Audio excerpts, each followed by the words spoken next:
नजर नहीं आता। कौन कहता है खुदा नजर नहीं आता। जब खुदा दिखता है,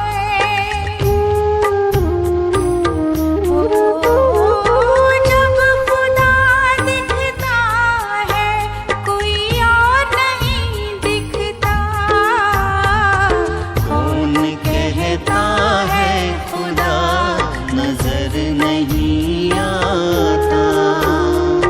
कौन कहता है खुदा नजर नहीं आता।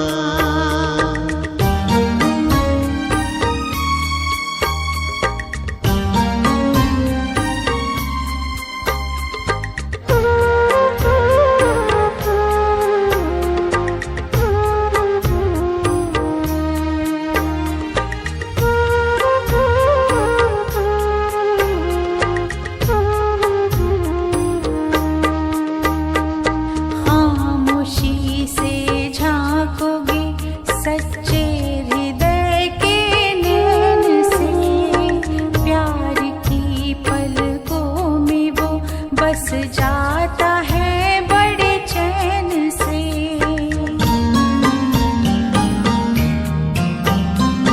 खामोशी से झांकोगे सच्चे हृदय के नैन से, प्यार की पलकों में वो बस जाता है बड़े चैन से।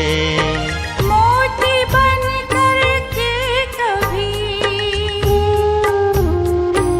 हो, मोती बन करके कभी मुस्कान बन के बहता। कौन कहता है खुदा नजर नहीं आता।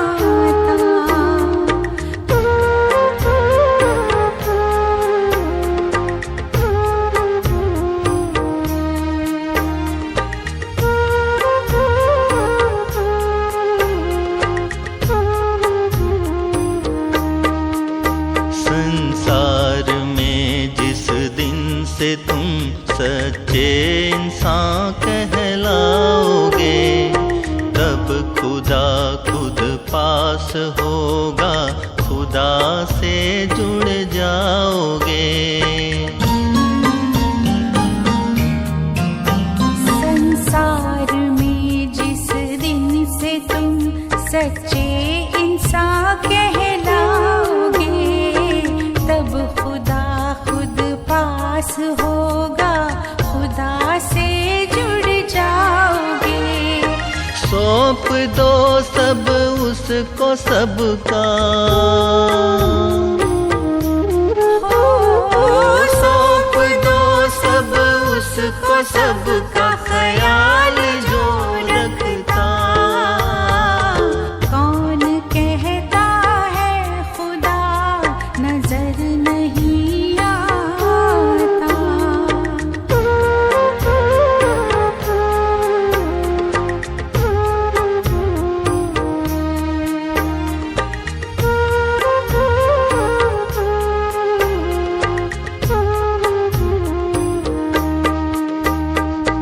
रूह को देखो रूप ना देखो, रूप में ही अंधकार है। शिव को देखो शव न देखो, शिव ज्योतिर्मय प्रकाश है।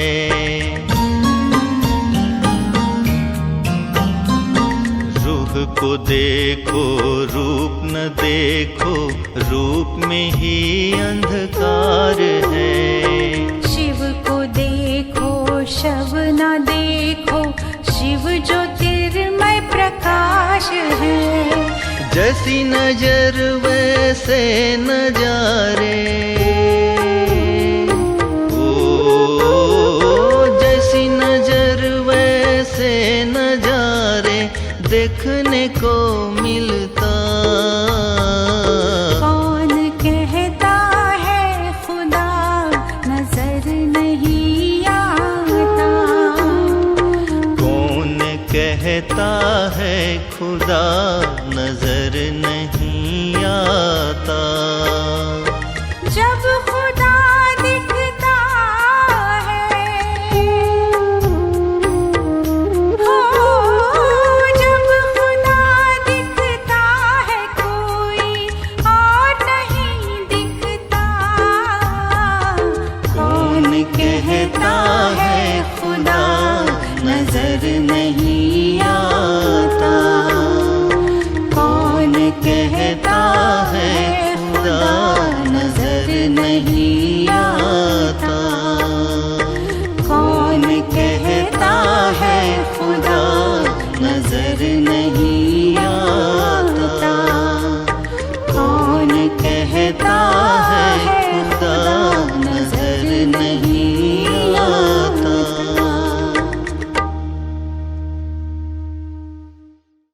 ओम शांति। श्री श्री शिव बाबा हमें अपने समान श्रेष्ठ बनाने के लिए सतगुरु बनकर संगम युग पर श्रेष्ठ मत देते हैं। इस श्रेष्ठ मत में इतनी शक्ति है जो मनुष्य आत्मा तमु प्रधान से सतु प्रधान बन जाती है, मनुष्य से देवता बन जाती है। मनुष्य आत्मा के अंतर के दुख दर्द सब मिट जाते हैं और वो सुखधाम की रहवासी बन जाती है। परंतु कैसे पता चले कि सुखधाम के वो सतगुण हमारे भीतर आए हैं या नहीं? हमारे भीतर के परिवर्तन को हम कैसे जांचें? आज की मुरली बहुत स्पष्टता से हमें वो सारे मापदंड बता रही है। सुनते हैं प्यारे बाबा के मधुर महावाक्य। अच्छा, 4 अक्टूबर 2025 बाबा के महावाक्य हैं। मीठे बच्चे, श्रेष्ठ ते श्रेष्ठ बनने के लिए स्वयं भगवान तुम्हें श्रेष्ठ मत दे रहे हैं, जिससे तुम नरकवासी से स्वर्गवासी बन जाते हो। प्रश्न है, देवता बनने वाले बच्चों को विशेष किन बातों का ध्यान रखना है? उत्तर है, कभी कोई बात में रूठना नहीं, शक्ल मुर्दे जैसी नहीं करनी है, किसी को भी दुख नहीं देना है। देवता बनना है तो मुख से सदैव फूल निकले। अगर कांटे व पत्थर निकलते हैं तो पत्थर के पत्थर ठहरे। गुण बहुत अच्छे धारण करने हैं, यहाँ ही सर्वगुण संपन्न बनना है। सजा खाएंगे तो फिर पद अच्छा नहीं मिलेगा। तो देखेंगे हमारे आंतरिक स्थिति कैसी है। ओम शांति। नए विश्व व नई दुनिया के मालिक बनने वाले रूहानी बच्चों प्रति रूहानी बाप बैठ समझाते हैं। यह तो बच्चे समझते हैं कि बाप आए हैं बेहद का वर्षा देने। हम लायक नहीं थे। कहते हैं, हे प्रभु मैं लायक नहीं हूँ, मुझे लायक बनाओ। कहते हैं ना भगवान को। बाप बच्चों को समझाते हैं, तुम मनुष्य तो हो, यह देवताएं भी मनुष्य हैं। जैसे हम मनुष्य हैं वैसे देवताएं भी मनुष्य हैं, परंतु अंतर क्या है? इनमें दैवी गुण है। इन्हों को सच्चा सच्चा मनुष्य कहेंगे। मनुष्यों में आसुरी गुण होते हैं तो चलन जानवरों मिसल हो जाती है। दैवी गुण नहीं है तो उसको आसुरी गुण कहा जाता है। अब फिर बाप आकर तुमको श्रेष्ठ देवता बनाते हैं। सचखंड में रहने वाले सच्चे सच्चे मनुष्य यह लक्ष्मी नारायण हैं। इन्हों को फिर देवता कहा जाता है। इन्हों में दैवी गुण है। भल गाते भी हैं, हे पतित पावन आओ, परंतु पावन राजाएं कैसे होते हैं, फिर पतित राजाएं कैसे होते हैं, यह राज कोई नहीं जानते। वह है भक्ति मार्ग। ज्ञान को तो और कोई जानता नहीं। तुम बच्चों को बाप समझाते हैं और ऐसा बनाते हैं। कर्म तो यह देवताएं भी सतयुग में करते हैं, परंतु पतित कर्म नहीं करते हैं। उनमें दैवी गुण है। अंतर बता रहे हैं बाबा। है वो भी मनुष्य, है आज भी मनुष्य। अंतर क्या है? छीछी काम न करने वाले ही स्वर्गवासी होते हैं। नरकवासी से माया छीछी काम कराती है। अब भगवान बैठ श्रेष्ठ काम कराते हैं और श्रेष्ठ मत देते हैं कि ऐसे छीछी काम नहीं करो। श्रेष्ठ ते श्रेष्ठ बनने के लिए श्रेष्ठ ते श्रेष्ठ मत देते हैं। देवताएं श्रेष्ठ है ना, रहते भी हैं नई दुनिया स्वर्ग में। यह भी तुम्हारे में नंबरवार पुरुषार्थानुसार जानते हैं। इसलिए माला भी बनती है 8 की व 108 की, करके 16,108 की भी कहे। वह भी क्या हुआ? इतने करोड़ मनुष्य हैं, इनमें 16,000 निकले तो क्या हुआ, है ना। उनके कंट्रास्ट में तो बहुत ही कम है ना, 0.25% भी नहीं। बाप बच्चों को कितना ऊंच बनाते हैं।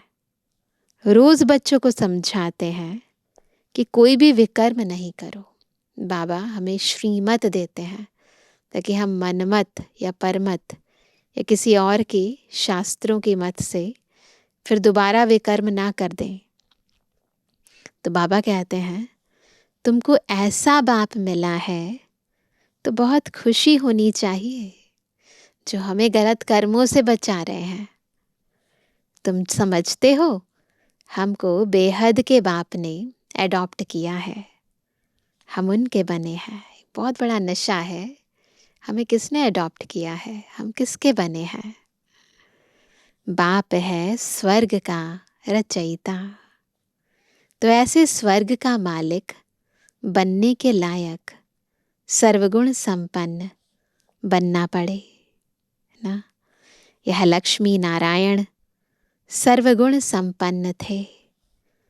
इन्हों के लायकी की महिमा की जाती है। महिमा करते हैं ना लक्ष्मी नारायण की, देवी देवताओं की, सर्वगुण संपन्न, 16 कला संपूर्ण। तो उनकी लायकी की महिमा करते हैं। फिर 84 जन्मों के बाद न लायक बन जाते हैं। एक जन्म भी नीचे उतरे, एक जन्म भी नीचे उतरे तो जरा कला कम होती है ना। ऐसे धीरे धीरे कम होती जाती है। जैसे ड्रामा भी जू मिसल चलता है ना, बहुत स्लो प्रोसेस है ये। तुम भी धीरे धीरे नीचे उतरते हो तो 1250 वर्ष में 2 कला कम हो जाती है। इतना स्लो प्रोसेस है कि 1250 वर्ष में केवल 2 कला कम होती है। फिर रावण राज्य में जल्दी जल्दी कला कम हो जाती है, ग्रहण लग जाता है। कला कम होते होते जैसे चंद्रमा पर ग्रहण लग जाता है। जैसे सूर्य चांद को भी ग्रहण लगता है ना, ऐसे नहीं कि चंद्रमा सितारों को ग्रहण नहीं लगता है। सबको पूरा ग्रहण लगा हुआ है, सबको लगा हुआ है। अब बाप कहते हैं याद से ही ग्रहण उतरेगा। कोई भी पाप नहीं करो। पहला नंबर पाप है, ध्यान से समझेंगे, पहला नंबर पाप है देह अभिमान में आना। यह पहले नंबर का पाप, यह कड़ा पाप है। बच्चों को इस एक जन्म के लिए ही शिक्षा मिलती है, क्योंकि अभी दुनिया को चेंज होना है, दुनिया को बदलना है, तो पहले हम बच्चों को बदलना पड़ेगा ना, खुद को। फिर ऐसी शिक्षा कभी मिलती नहीं, 5000 वर्ष में ये शिक्षा नहीं मिलेगी, पवित्र बनो, योगी बनो ना। फिर देखो क्या क्या चीज़ें हम मिस करेंगे, है ना। उस समय तो एहसास भी नहीं होगा, परंतु केवल 5000 वर्ष में एक बार हमें श्रीमत मिलती है। खुद शिव बाबा टीचर बनकर हमको पढ़ाने आते हैं।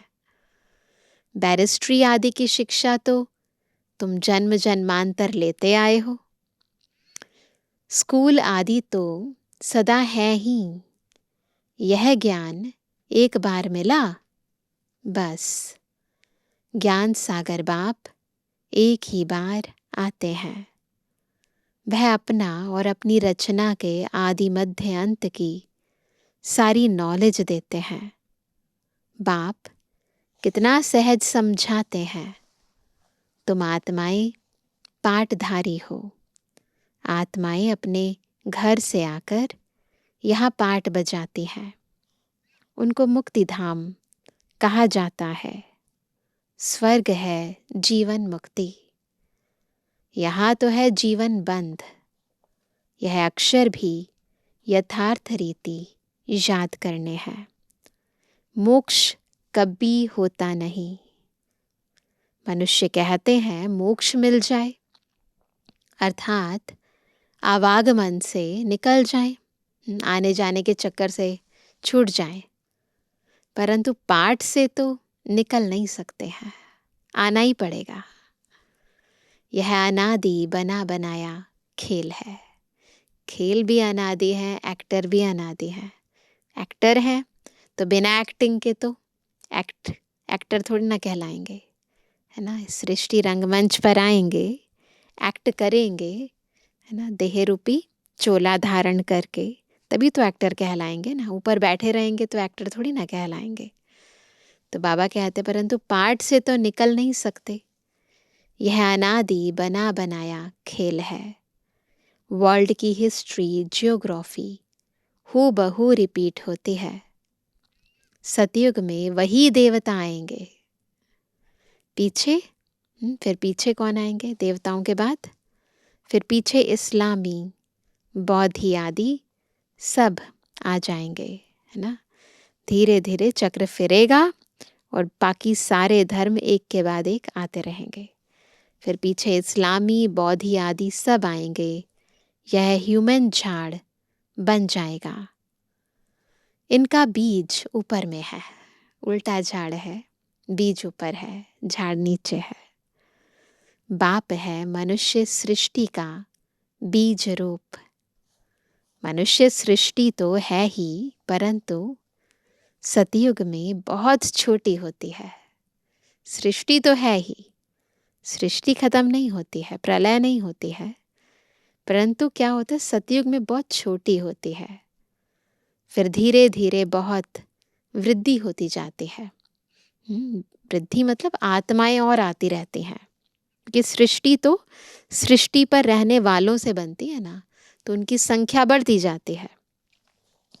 अच्छा, फिर छोटी कैसे होगी? अभी इतनी बढ़ गई है, दोबारा छोटी कैसे होगी? बाप आकर पतित से पावन बनाते हैं। कितने थोड़े पावन बनते हैं, कोटों में कोई निकलते हैं। आधा कल्प बहुत थोड़े होते हैं, आधा कल्प में कितनी वृद्धि होती है ना। तो सबसे जास्ती संप्रदाय उन देवताओं की होनी चाहिए, क्योंकि वो शुरू से आते हैं ना, क्योंकि पहले पहले यह आते हैं, परंतु और धर्मों में चले जाते हैं, कन्वर्ट हो जाते हैं ना, क्योंकि बाप को ही भूल गए हैं। यह है एकज भूल का खेल। खुद को भूले, बाबा को भूले, और भूल पे भूल होती गई। भूल भुलैया के खेल में सब कुछ भूल गए, सब फंस गए। भूलने से कंगाल हो जाते हैं, भूलते भूलते एकदम भूल जाते हैं। भक्ति भी पहले एक की करते हैं, क्योंकि सर्व की सद्गति करने वाला एक है। स्टार्टिंग में अव्यभिचारी भक्ति होती है, फिर दूसरे किसी की भक्ति क्यों करनी चाहिए? इन लक्ष्मी नारायण को भी बनाने वाला तो शिव है ना। लक्ष्मी नारायण को भी लक्ष्मी नारायण किसने बनाया? शिव बाबा ने बनाया ना। श्री कृष्ण बनाने वाला कैसे होगा? श्री कृष्ण तो नहीं बनाएगा ना, उनको ही शिव बाबा ने बनाया। यह तो हो नहीं सकता। राजयोग सिखलाने वाला श्री कृष्ण कैसे होगा? वह तो है सतयुग का प्रिंस। कितनी भूल कर दी है, बुद्धि में बैठता नहीं है। अब बाप कहते हैं, मुझे याद करो और दैवी गुण धारण करो। कोई भी प्रॉपर्टी का झगड़ा आदि है तो उनको खलास कर दो। झगड़ा करते करते तो प्राण भी निकल जाएंगे, है ना। फिर पुरुषार्थ कब करेंगे? बाप समझाते हैं, इसने छोड़ा तो कोई झगड़ा आदि थोड़ी किया। ब्रह्मा बाबा ने जब छोड़ा अपना, है ना, जितना सारा का सारा, तो भागीदार जो था उनका, उनको दे दिया। ऐसे नहीं कि झगड़ा किया कि तुम्हें ज़्यादा कम, नहीं। भागीदार को जितना चाहिए था उसको दे दिया, कोई झगड़ा नहीं किया, शांति से सब कुछ सिमट लिया।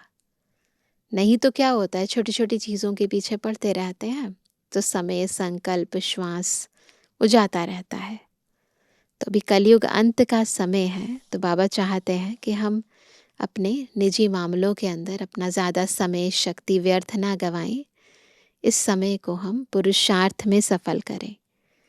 तो बाबा कहते हैं, इसने कोई झगड़ा आदि थोड़ी किया, कम मिला तो जाने दो, उसके बदले कितनी राजाई मिल गई।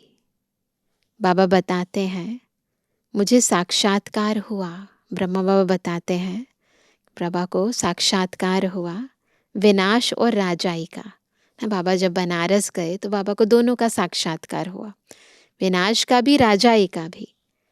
तो कितनी खुशी हुई। हमको विश्व की बादशाही मिलनी है, तो यह सब क्या है? ऐसे थोड़े ही कोई भूख मरेंगे। बगैर पैसे वाले भी पेट तो भरते हैं ना। वैसे भी शिव बाबा के बच्चे बनते हैं तो बाबा गारंटी करते हैं, दाल रोटी तो ज़रूर मिलेगी। मम्मा ने कुछ लाया क्या? कितना मम्मा को याद करते हैं। बाप कहते हैं, याद करते हो, यह तो ठीक है, परंतु अभी मम्मा के नाम रूप को याद नहीं करना है। हमको भी उन जैसी धारणा करनी है ना। नाम रूप को नहीं याद करना, उनके गुणों को याद करना है, उनकी शिक्षाओं को याद करना है, उनकी धारणाओं को याद करना है। हम भी मम्मा जैसे अच्छा बनकर गद्दी लायक बने। सिर्फ मम्मा की महिमा करने से थोड़े ही हो जाएंगे। बाप तो कहते हैं, मामेकम याद करो। याद की यात्रा में रहना है, मम्मा जैसा ज्ञान सुनाना है। बनना है ना मम्मा जैसा। मम्मा की महिमा का सबूत तब हो जब तुम भी ऐसे महिमा लायक बनकर दिखाओ।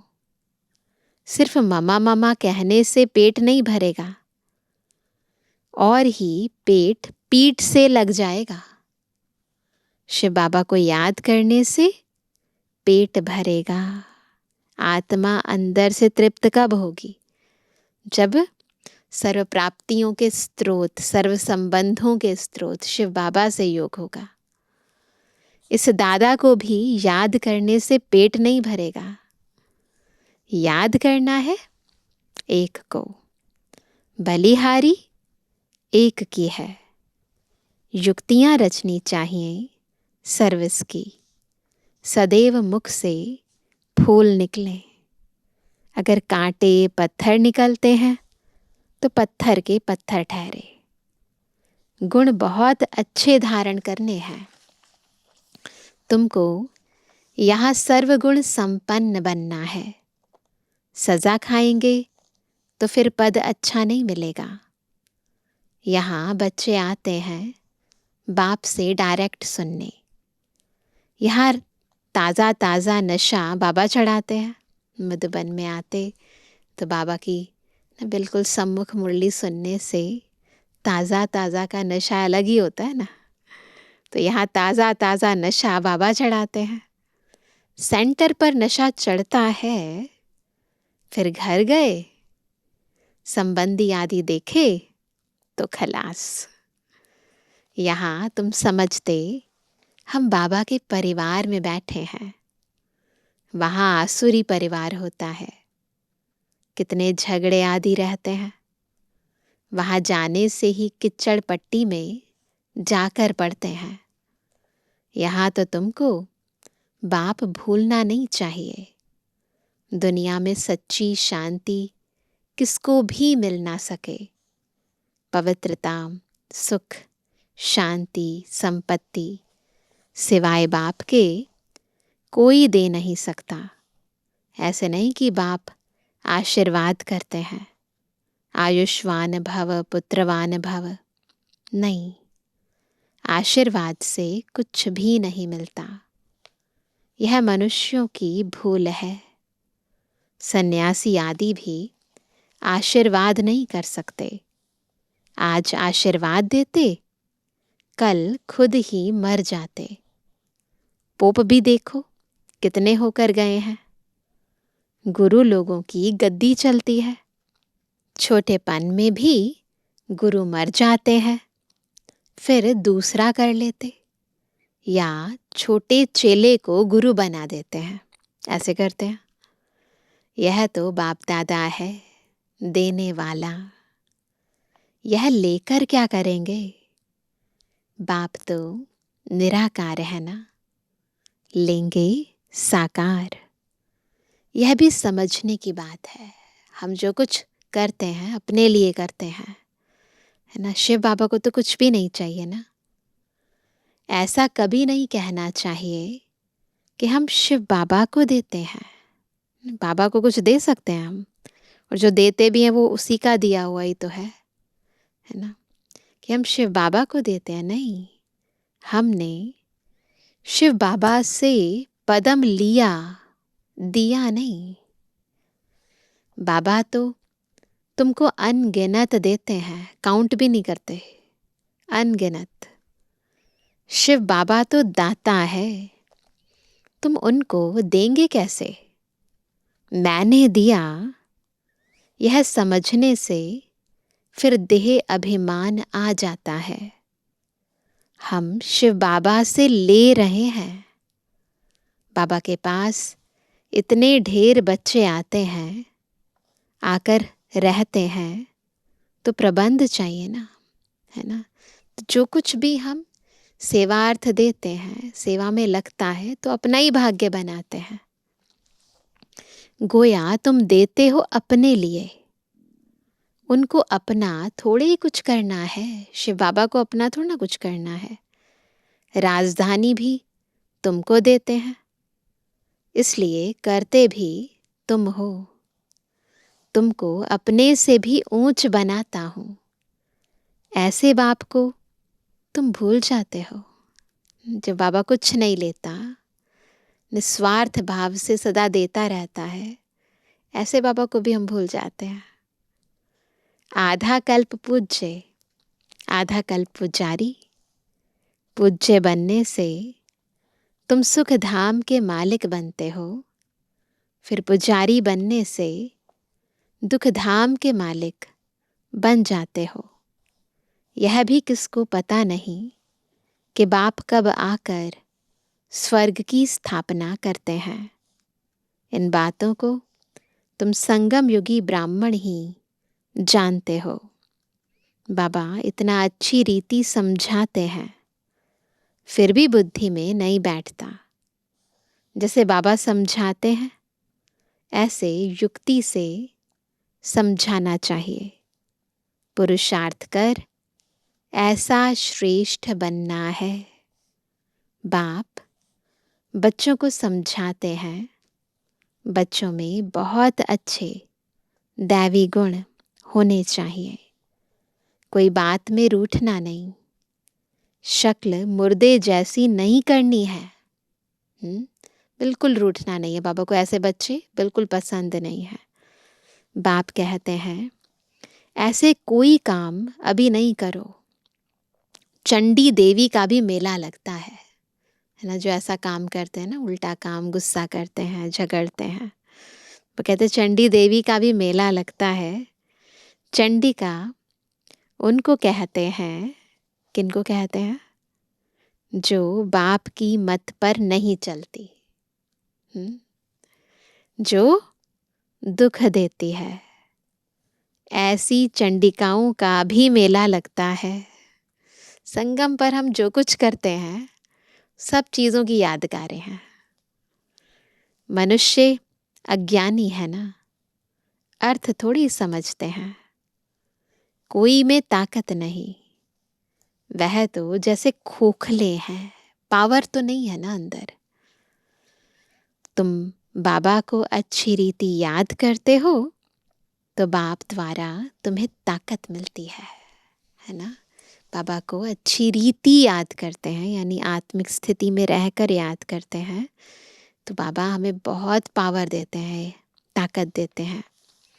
तो बाबा कहते हैं परंतु यहाँ रहते भी बहुतों की बुद्धि बाहर में भटकती रहती है। देखो किसी की बुद्धि बाहर भटक तो नहीं रही।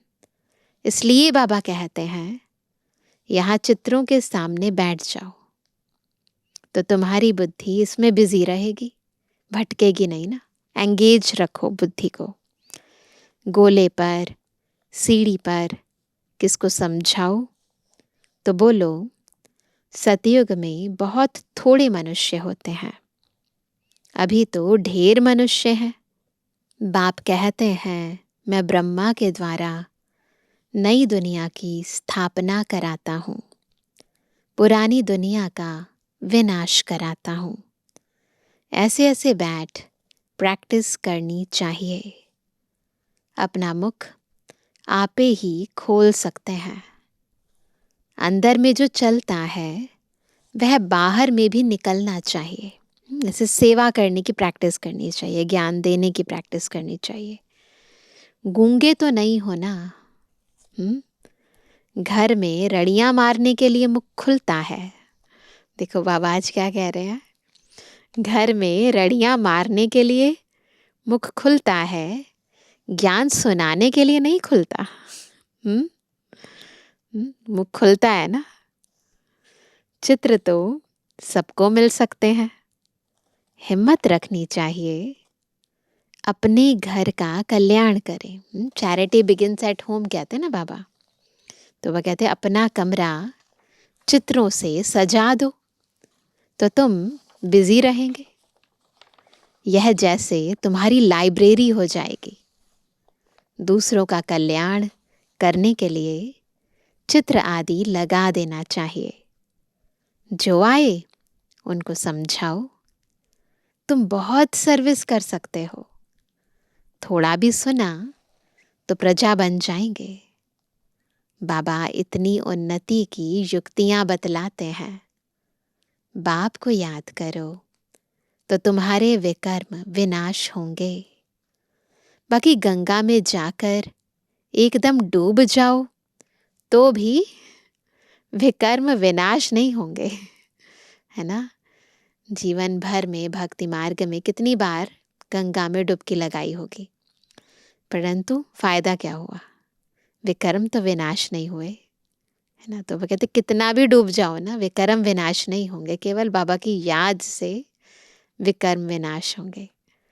बाकी गंगा में जाकर एकदम डूब जाओ तो भी विकर्म विनाश नहीं होंगे। यह सब है अंधश्रद्धा। हरिद्वार में तो सारे शहर का गंध आकर गंगा में पड़ता है। सागर में कितना गंध पड़ता है। नदियों में भी किचड़ा पड़ता रहता है। उससे फिर पावन कैसे बन सकते? शरीर भी पावन नहीं बनता, है ना। माया ने सबको बिल्कुल बेसमझ बना दिया है। ये सब माया है ना, इल्यूज़न है ना। इल्यूज़न में क्या होता है, जो चीज़ होती है वो दिखाई नहीं देती है और जो दिखती है वो होती नहीं है। तो ये सब माया है। तो प्रैक्टिकल में बात क्या है, परंतु स्थूल रूप में क्या बना दी है तो समझते नहीं है। बाप बच्चों को ही कहते हैं कि मुझे याद करो, क्योंकि बच्चे ही जानते हैं ना बाबा को, इसलिए बच्चों को ही कहते हैं। तुम्हारी आत्मा बुलाती है ना, हे पतित पावन आओ। वह तुम्हारे शरीर का लौकिक बाप तो है। पतित पावन एक ही बाप है, लौकिक बाप तो है ना सबके, लेकिन जो बाप हमें पतित से पावन बनाए वो एक शिव बाबा है। अभी हम उस पावन बनाने वाले बाप को याद करते हैं। जीवन मुक्ति दाता एक ही है, दूसरा न कोई। इतनी सहज बात का अर्थ भी कोई समझते नहीं। अच्छा मीठे मीठे के लिए जवानी बच्चों पे जुबानी बाप दादा का दिल जान सको प्रेम से नंबरवार प्रसाद अनुसार यादगार और गुणवानी। रूहानी बच्चों की रूहानी बाप दादा को गुड मॉर्निंग, नमस्ते नमस्ते नमस्ते। धारणा के लिए मुख्य सार पहला, मुख से ज्ञान रत्न निकालने की प्रैक्टिस करनी है। कभी मुख से कांटे व पत्थर नहीं निकालने हैं। अपना और घर का कल्याण करने के लिए घर में चित्र सजा देने हैं। उस पर विचार सागर मंथन कर दूसरों को समझाना है, बिजी रहना है। दूसरा, बाप से आशीर्वाद मांगने के बजाय उनकी श्रेष्ठ मत पर चलना है। बलिहारी शिव बाबा की है, इसलिए उन्हें ही याद करना है। यह अभिमान न आए कि हमने बाबा को इतना दिया। वरदान है, बाप समान स्थिति द्वारा समय को समीप लाने वाले तत्त्वम के वरदानी भव। बाप समान स्थिति द्वारा समय को समीप लाने वाले तत्त्वम के वरदानी भव। अपने पन को मिटाना, मैं ना रहूं, ऐसी स्थिति। अपने पन को मिटाना अर्थात बाप समान स्थिति में स्थित होकर समय को समीप लाना, बिल्कुल बिंदु बन जाना। ना अहम रहे ना वहम रहे, कुछ भी देह भान स्मृति ना रहे। जहाँ अपनी देह में या अपनी कोई भी वस्तु में अपनापन है, वहाँ समानता में परसेंटेज है। परसेंटेज माना डिफेक्ट। ऐसे डिफेक्ट वाला कभी परफेक्ट नहीं बन सकता। परफेक्ट बनने के लिए बाप के लव में सदा लवलीन रहो।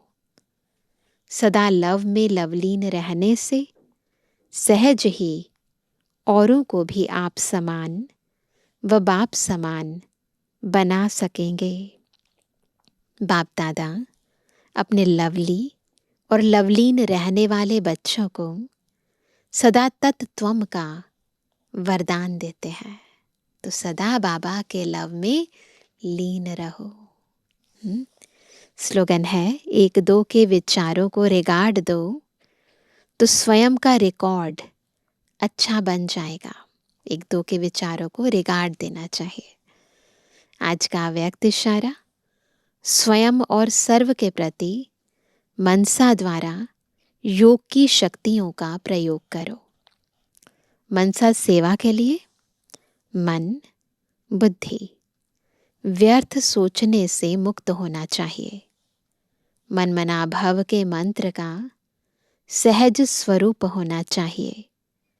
जिन श्रेष्ठ आत्माओं की मनसा अर्थात संकल्प श्रेष्ठ और शक्तिशाली है, शुभ भावना शुभ कामना वाले हैं, वह मनसा द्वारा शक्तियों का दान दे सकते हैं। तो इसलिए चेक करना है खुद को अंदर से कि मन बुद्धि में कुछ व्यर्थ तो नहीं है। व्यर्थ होगा, व्यक्त होगा तो मनसा सेवा नहीं कर पाएंगे। तो पहले मन को, बुद्धि को खाली करो, सबके प्रति शुभ भावना शुभ कामना उत्पन्न करो, तब मनसा सेवा कर पाते हैं। तो ऐसे अपनी चेकिंग करते चलो, चेंज करते चलो और सबकी मनसा सेवा करते चलो। अच्छा, ओम शांति।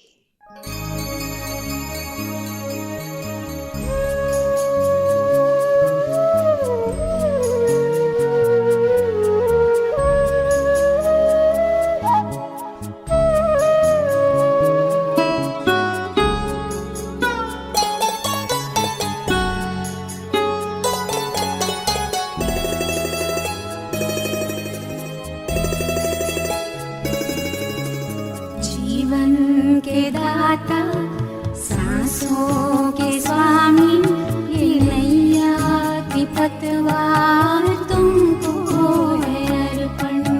जीवन के दाता, सांसों के स्वामी, ये नैया की पतवार तुमको है अर्पण। प्राणों के प्यारे बाबा हमारे, प्राणों के प्यारे बाबा हमारे, तुझे तेरा सब कुछ समर्पण समर्पण। जीवन के दाता, सांसों के स्वामी, ये नैया की पतवार तुमको है अर्पण।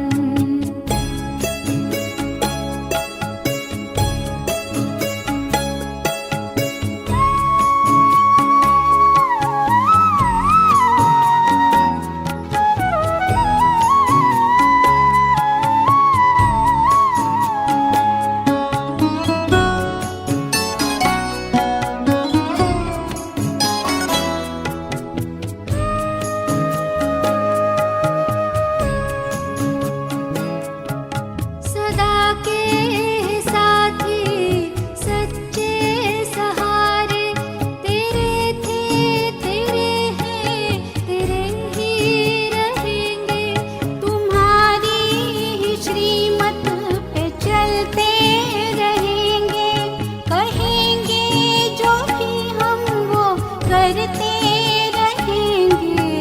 दिल के दिलाराम, दिल से हम कहते, दिलों जान से बाबा तुझ पे है अर्पण। प्राणों के प्यारे बाबा हमारे, तुझे तेरा सब कुछ समर्पण समर्पण। जीवन के दाता, सांसों के स्वामी, ये नैया की पतवार तुमको है अर्पण।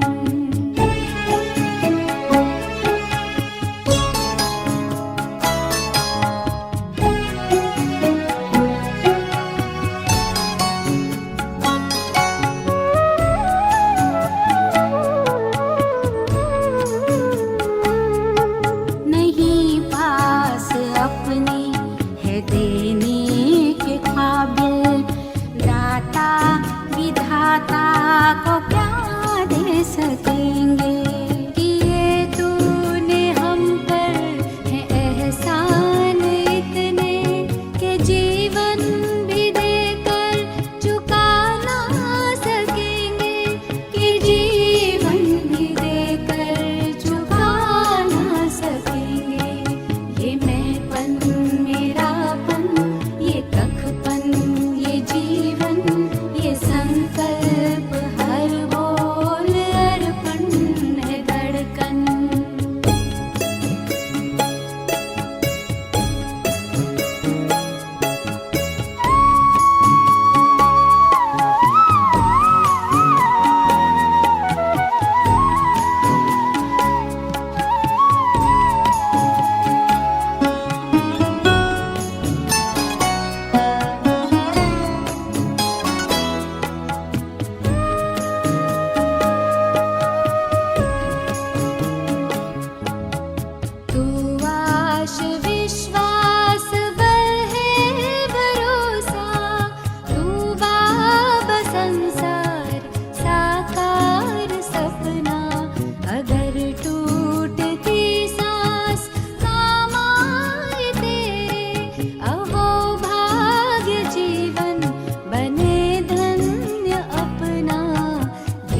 सब कुछ समर्पण समर्पण, जीवन के दाता सांसों के स्वामी, ये नैया की पतवार तुमको है अर्पण।